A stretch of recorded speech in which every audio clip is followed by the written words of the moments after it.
အာမခံတက်တန်းကြော်သွားရင်ဘာဖြစ်နိုင်လဲ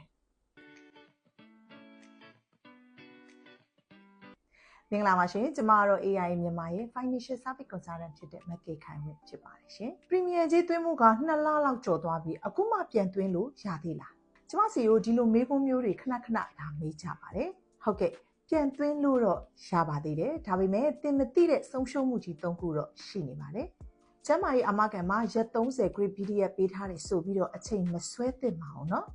တကယ်လို့31ရက်ညောင်းနေ့မှာအရေးပေါ်ဆေးရုံတက်ရမယ်ဆိုရင် DTL လေးကြော်သွားတာနဲ့တစ်မှာအကအကွယ်လုံးဝမရှိတော့ပါဘူးဆေးရုံဆင်းတော့မှနောင်နာရပြီးတော့ကလိန်းတောင်းခံလို့မရဘူးဆိုတာကို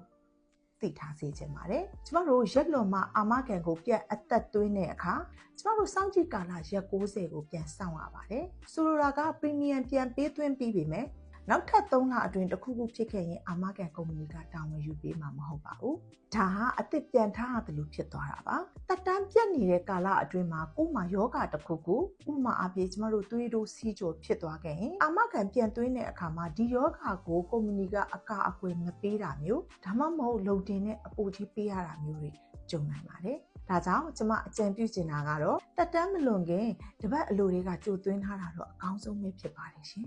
ကိုကဘာမှမဖြစ်ဘူးလို့100%အာမမခံနိုင်လို့အာမခံထားတာပါကျမတို့သွင်းရမယ့်ငွေအနည်းငယ်ကိုအချိန်ဆွဲမိလို့30ချီရာချီဆေးရုံဆေးတွေကိုကိုယ့်အိတ်ထဲကထွက်သွားတဲ့အဖြစ်မျိုးကိုမကြုံပါစေနဲ့နော်အချိန်မီကြိုတင်ပြင်ဆင်ခြင်းကတမိသားစုအတွက်စိတ်အေးချမ်းသာမှုကိုရရှိစေမှာပဲဖြစ်ပါတယ်ရှင်